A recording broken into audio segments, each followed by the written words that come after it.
Video. I'm out here touching it for the first time since I bought it. I pulled the wastegate hat off because, as I mentioned in the previous video, somebody's been in there tinkering. There's supposed to be a cap over that Allen right there, and there's not.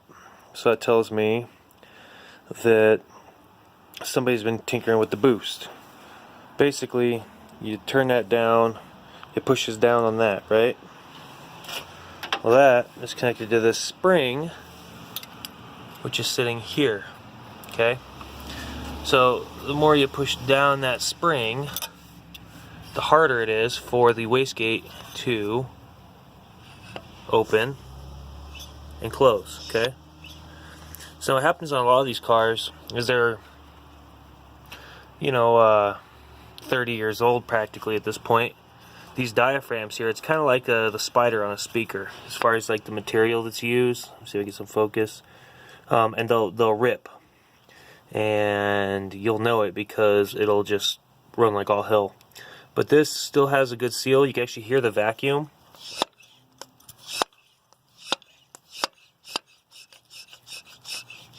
And it always sucks back down. So that's good.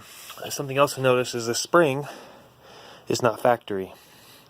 So not only were they tinkering with the boost here, they were tinkering with the boost here because I can't compress the spring in one hand, and the factory ones you can. TCR I think has 2 factory ones in his glove box, his car, and they have a tan paint on them, and you can compress them in one hand.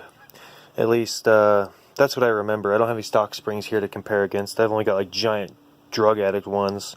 They're like way more on drugs than this, but yeah, this is really stiff. It's not the right color.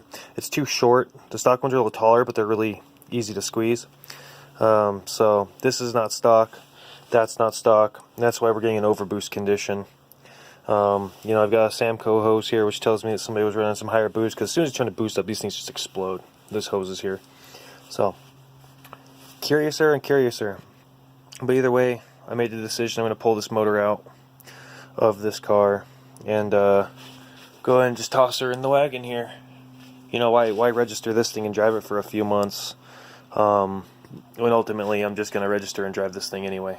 So, yep, it's a good looking sedan, but it's just not practical to drive it as a sedan when I could be driving it as my wagon that hasn't moved in 5 years, which is why I bought the car, for the motor. So anyway, that was just a little update video. Later.